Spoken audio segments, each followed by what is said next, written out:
The episodes I'm imagining are going to be a little bit longer because we're only really going to do one episode per topic. And what we're going to do is we're going to make sure that we address the issue. There's lots of ways you can phrase this. I'll say from an internal and an external perspective.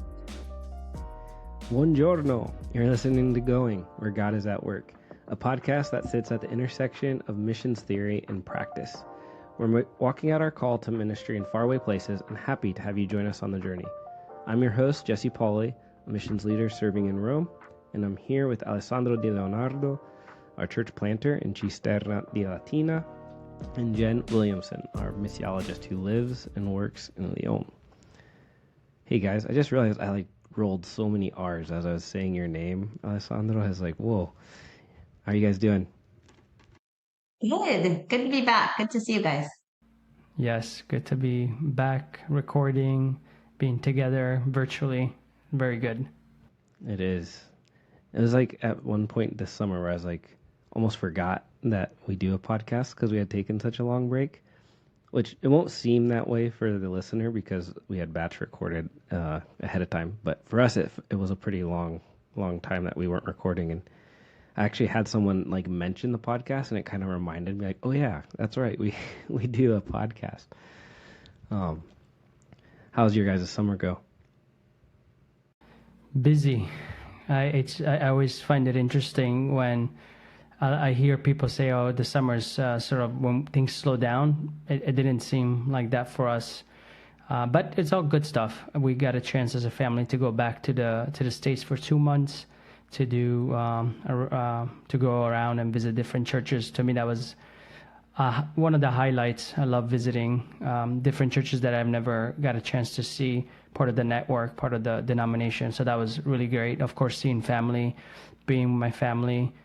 Visiting new places, and then coming back, we got a chance to have our first retreat for the church, and that was great. We really saw God move there, and so super blessed. Tiring, but super blessed. What does that mean, a retreat for the church? So it's a church retreat in the sense that the whole church goes away to a certain location, and they spend at least a day together. Ours was 3 days, 2 nights, and Nice. What was great was that about, I want to say 95% of our church came, which I was not expecting that. So we were about 50 people, and that was really great. We had some short-term mission team come up and help us, and it was really great. There was just so many highlights, including a guy come to the Lord. He's been coming to the church for a long time and just always kind of hesitating to accept the Lord. And in that retreat, he finally accepted and got baptized. So 4 other people get baptized. It was just nonstop, seeing God's hand moving in all different manners. And it was such a blessing to me as the pastor of the church to just see a lot of fruit come about in one event. Wow, that's awesome. That's amazing. Yay. That's really cool. Praise God. Yeah, that's very cool. I did have a slow summer, and I'm really grateful. I had 3.5 months where I had 0 travel. I needed that time. I've been telling people it's been a Q2 summer for me. So when I do leadership training, I often use the quadrants that put the urgent.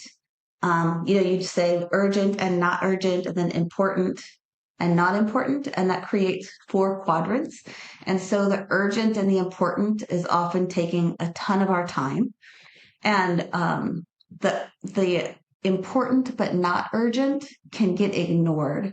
But it's really important work. It's your research work. It's your deep thinking work. It's strategy work. It's building systems type work. And I had a summer where I had the space to do that. And what really felt great about it is there's times when I actually try and build Q2 work into my schedule, and I can power through. But if you don't have the inspiration and the mindset, and you're not in the right frame of mind to do that kind of work, it's not as productive.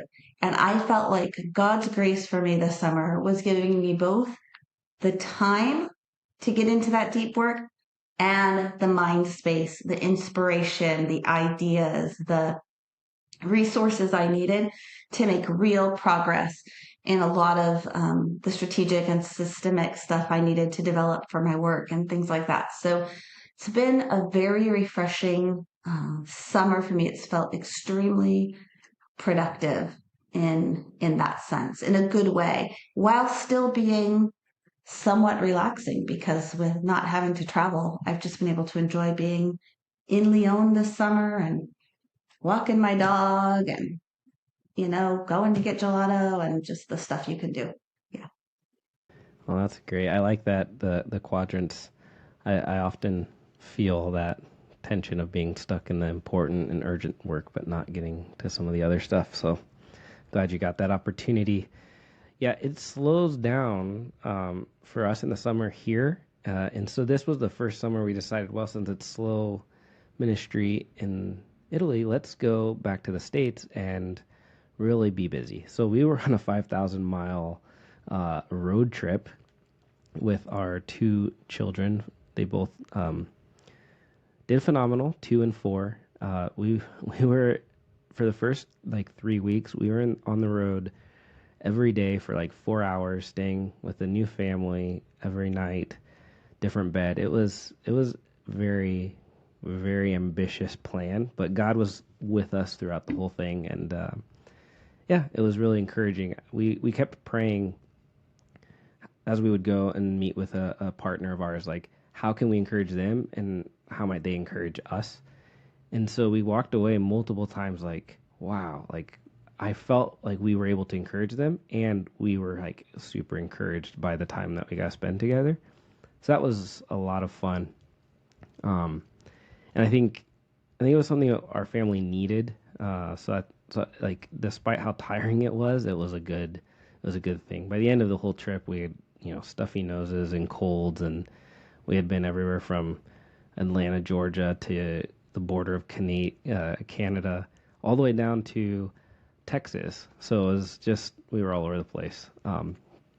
And one of the things I didn't ask you guys, but I will ask you after I repeat this. One of the things ways I saw God working throughout all of this was the timing with which the schedule came together. So we would reach out to people and say, hey, can we come on these dates? Do these dates work?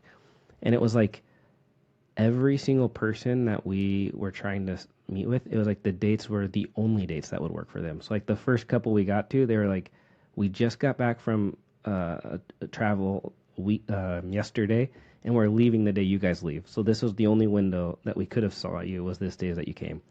Next family, the same thing. They're wow, well, we'll be leaving the same day you're leaving. So it's just the whole trip. I could give you 4 or 5 different families where that was how it worked out. So it was just cool to see how God put all the schedules together and found a way. Sometimes even just the 3 of us have such a hard time to schedule time to get together, but he pulled together people from across the Atlantic and made it work. So we were really grateful for his hand in the logistics of everything. How about you guys? Wow. How might you have seen God at work in your life through the summer? Well, the fact that I got to be go home ahead. this summer, thanks. The fact that I got to be home this summer was that because my support account was getting pretty low. And when you reach a certain threshold, we are required to go back to fundraise. And I was right on the cusp of that. And I was praying one morning and I was like, Lord, you know how much I just want to be home in my house in Lyon this summer. I don't want to have to go back to the States. I would have had to have gone alone because my husband was deployed, and fundraising alone is also hard. And I was reading through the Gospels, and I was in this part where it said Jesus couldn't do any miracles in his hometown because the unbelief.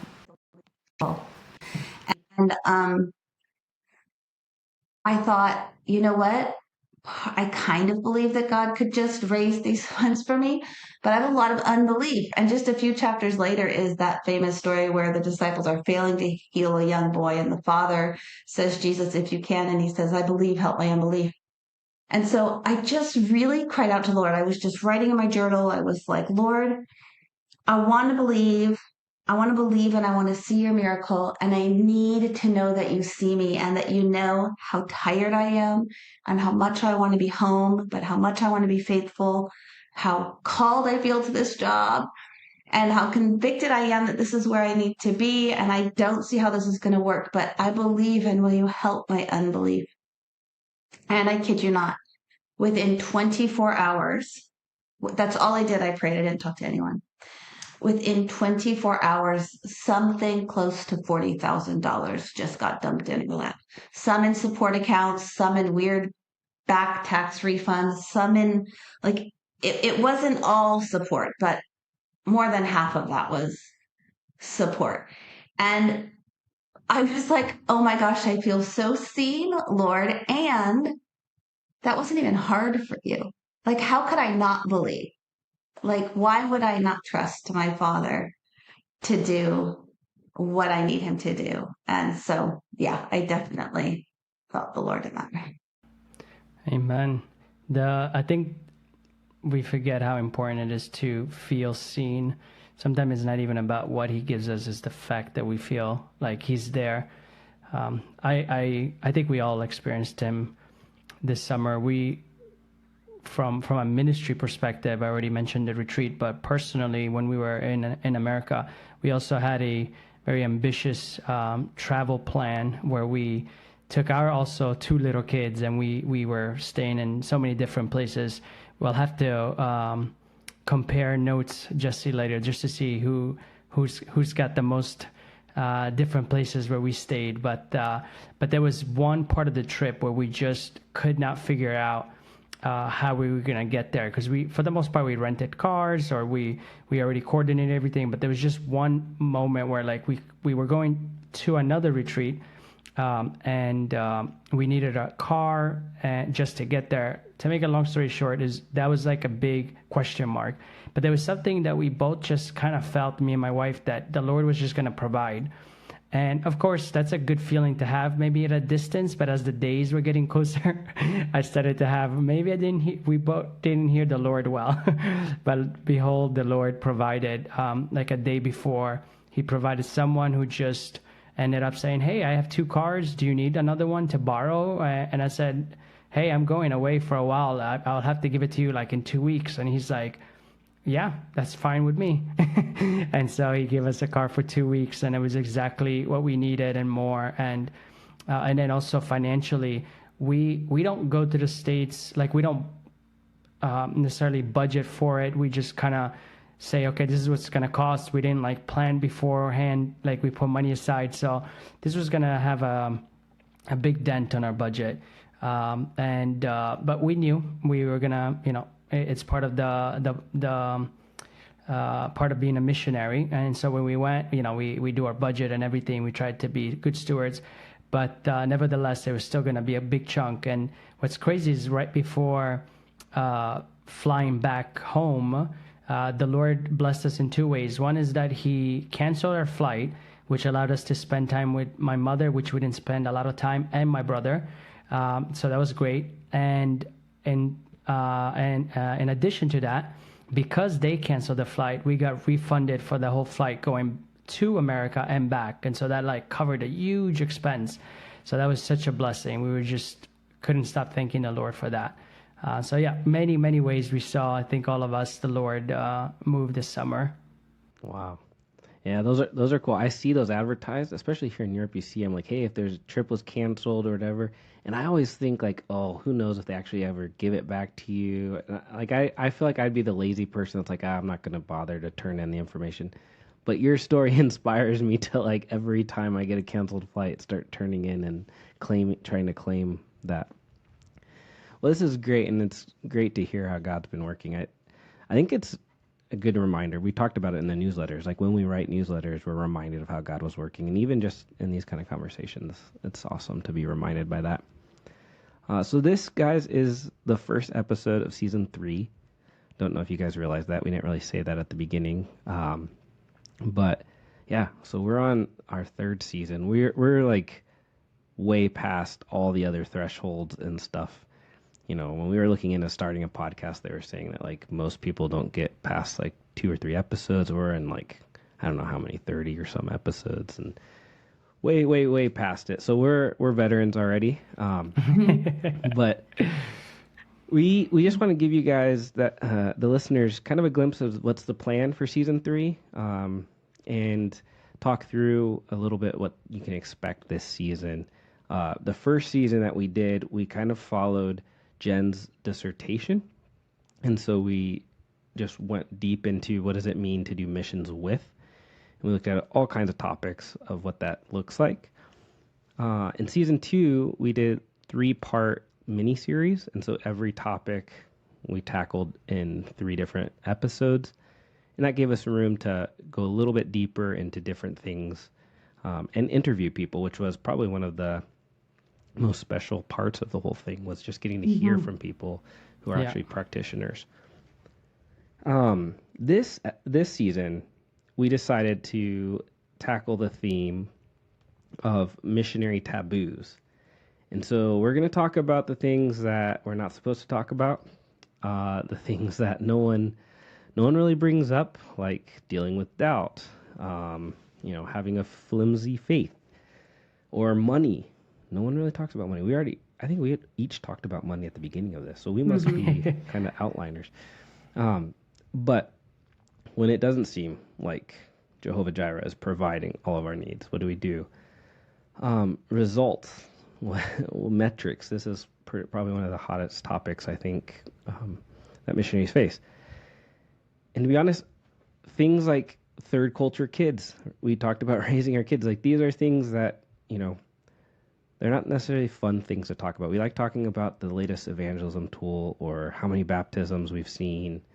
But these are things that we also need to talk about, need to address. And so we're getting into those. Some of those will be temptation or maybe Bible literacy amongst missionaries, and probably even things like mental and physical health. These are just, this is actually just a short list of taboos and things that we don't address often. And so we're going to look at those. We're open to your ideas. If you want to send us a comment, maybe you don't want to send a comment where people can trace back who it is that suggested an idea, but you could reach out to us directly if you have our phone number or email. But yeah, we would love to hear from you if you have ideas of what you would like us to talk about. And we also know that because of God's goodness, these issues, even though I kind of set it up to be taboos and difficult things, they're not an impediment to the gospel, and they might even create an impulsion for it. So we are dubbing season 3 Discipleship Dilemmas, Challenges and Opportunities, because we can look at all of these as opportunities. So those are just some ideas, kind of giving you all a chance to think ahead of what we're going to dive into. And maybe Jen and Alessandro, you guys could bring up one or two of those that you're particularly looking forward to or dreading diving into and talking about in upcoming episodes. Man, dreading. That's I don't know why we would be dreading to talk about something, but I'm sure there will be topics that later on I'm like, oh yeah, I'm dreading to talk about this, but nothing comes up at the moment. I am looking forward to talk about third culture kids, mostly because I'm actually kind of ignorant in this topic. I've heard about it. I think I've heard about you guys use that terminology first. Maybe I've heard it loosely from other people. Someone gave me a book about it. I haven't read it yet. So I know I definitely have third culture kids. I might be a third culture kid. Most likely I fit under that definition. So I'm just curious to hear your perspectives. And then, of course, as we look outside even our own context, to be able to bring in light to this topic. So I'm excited for that specific topic. Well, I definitely would say that you're a third culture kid. Yeah, you are. I think when you say dreading, Jesse, I think there are issues that are still going to hit close to home for me. So even talking about third culture kids, my kids are no longer at home. They're adult children, but they're making their own choices and things that make me question whether the way we raised them and the choices we made to move overseas helped or hurt them. And it's a little bit of both. So the dread might be more the idea of, I feel this challenge still deep within me. I feel this, some of the pain that comes from, or guilt that comes from having aging parents that I'm not helping with very much right now. The fear associated with a support account getting low and knowing I can't control this, and wondering, what does that mean for my ministry? What does that mean for me?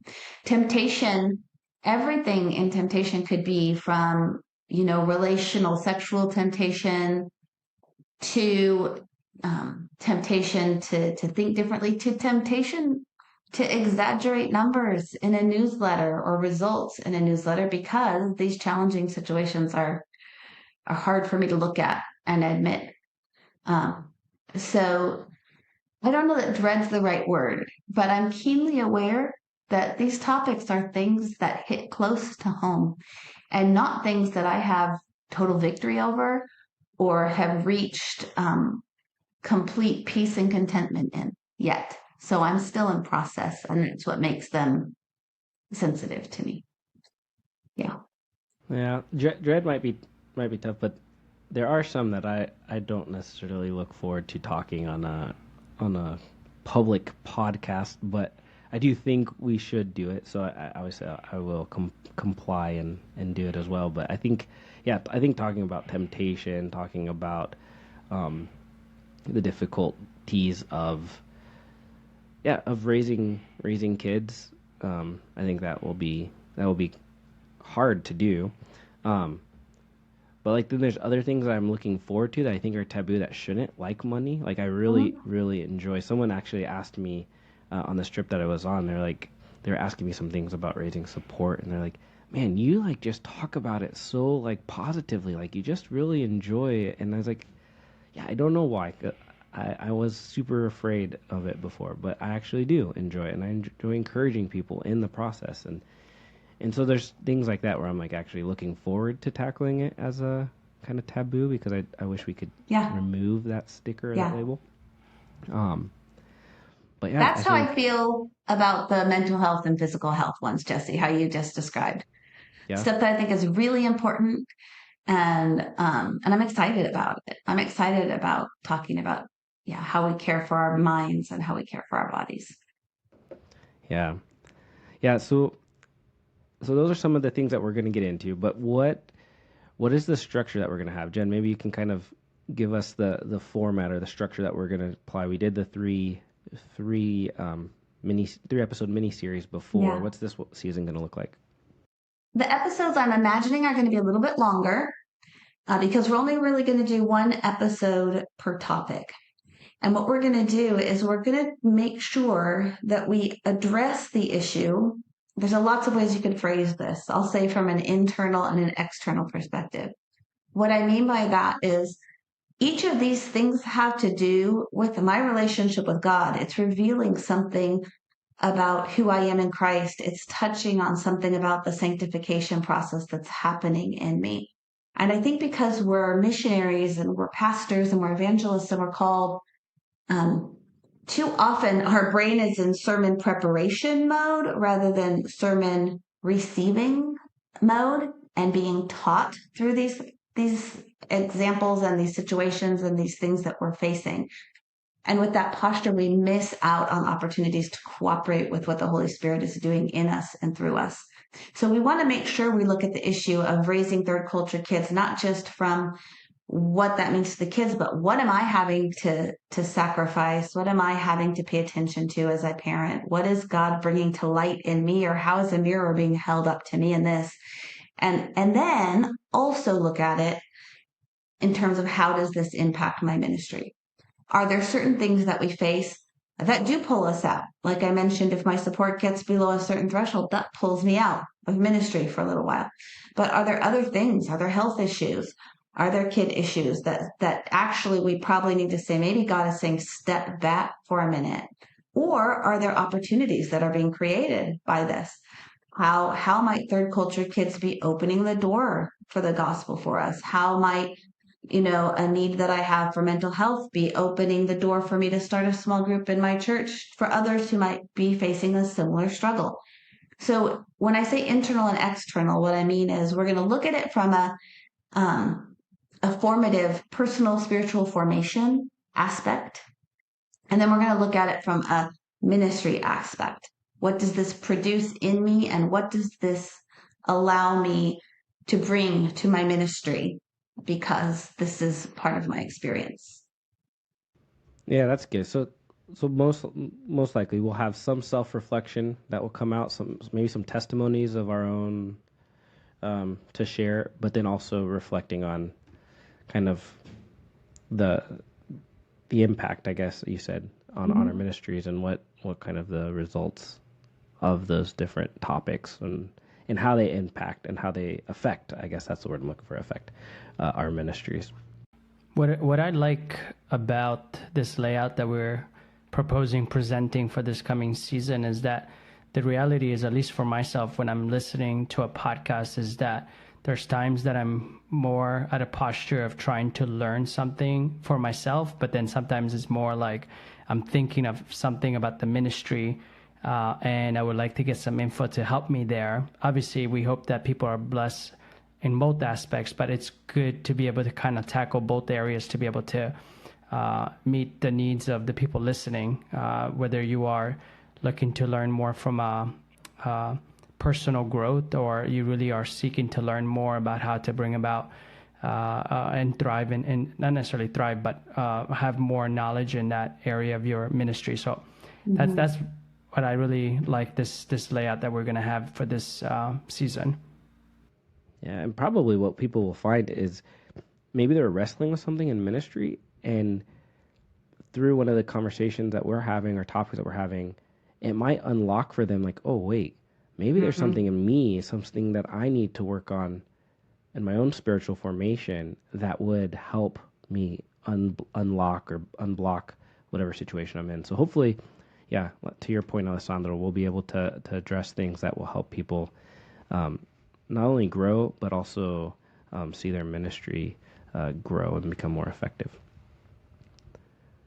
Well, this is sounding really good. I might be biased since I was part of planning it, but are we not going to have interviews? Are we not going to hear from missionaries and the people that are practicing this throughout the world?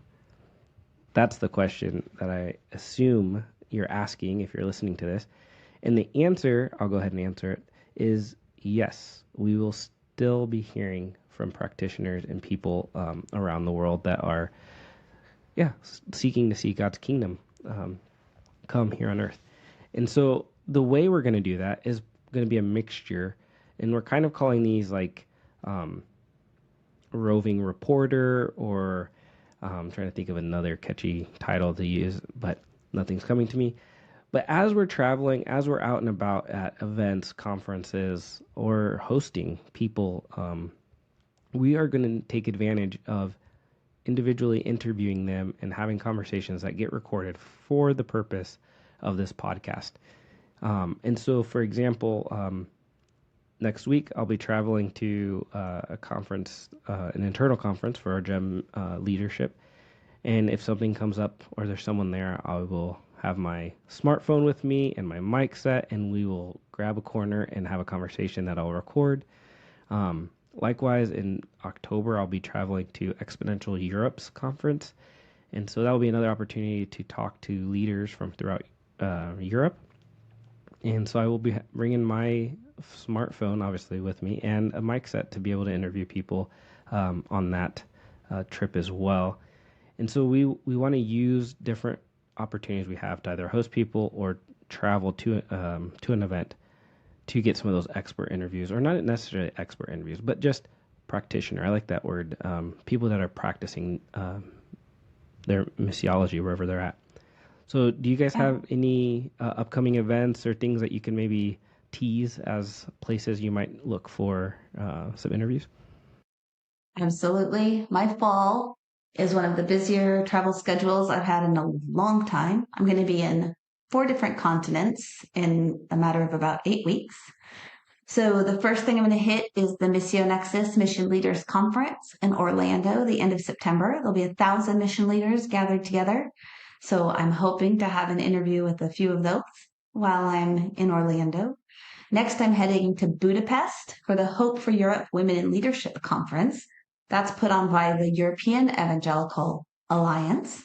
And so I'm pretty sure I'll meet I know that there are some interesting women who will be there who are doing fantastic ministries, mostly all across Europe. And then I'm going to head to Seoul, South Korea for the World Evangelical Alliance General Assembly. So again, lots of opportunity to hopefully meet with and talk to some leaders in the World Evangelical Alliance. And finally, I'll be heading to Cairo, where I'm actually just going with a small team to plan a conference that will be there in 2026. But I'm super excited to see what God has in store for us in Cairo. Wow, that sounds exciting. I'm looking forward to hearing from some of those places too. Wow, that does sound exciting. Nothing on my schedule. I thank God.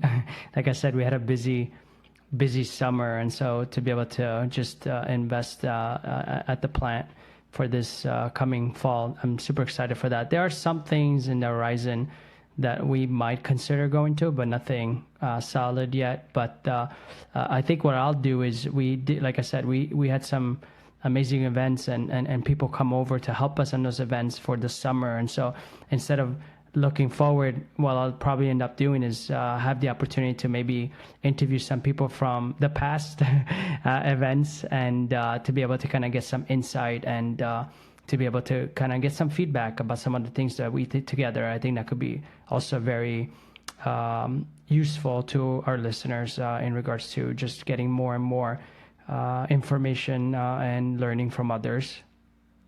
Yeah, if I can just tease that out, since I know a little bit of the background, Sandra, I think it was super cool to hear that denomination from America that isn't directly tied to the denomination here in Italy came together to work together. And I think talking partnership, talking collaboration like that will be super interesting to hear how that went. So I'm actually pretty excited for that. Well, this is what we have. These are some of the things that you can look forward to. Again, we would love to hear feedback on topics that you want the 3 of us to discuss, or even people. If you have somebody that you're like, oh man, you guys really need to have a conversation with this person. They're doing great stuff. We would love those referrals as well. So feel free to send us an email or shoot us a message on WhatsApp or whatever is your communication preference. And one of the things I guess we can also tease out is pretty soon we'll have our website that will be going live. Yes. So we'll be letting you know that as soon as that's live. And yeah, I think we already said it, but I'll say it again. Now you get to see our beautiful faces on video. So we will be uploading video, I think, to YouTube, potentially also Spotify, but definitely YouTube for your viewing pleasure. So you can put us on your big screen TV while you're cleaning the house or something and watch us as you're doing that. But do have grace and mercy for us as we adjust to doing video, because it's a whole different thing. You have to pay a lot more attention to what you're doing. So have grace and mercy with us as we go into this next season.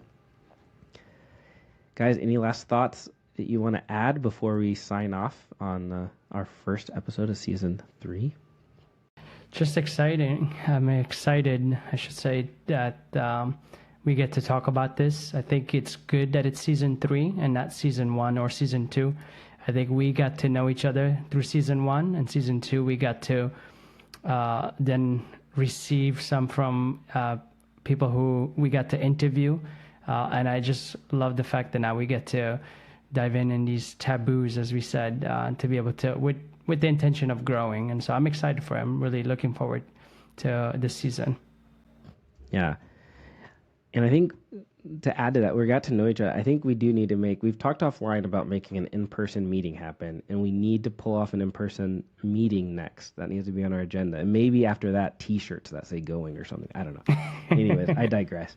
Hey, guys, thanks for tuning in to today's episode. We hope you enjoyed the conversation and found it insightful. Your ministry is important, and we hope that you consider your time with us an investment in your work. Don't forget to subscribe, leave a review, and share this podcast with your friends. Until next time, keep going wherever Jesus leads.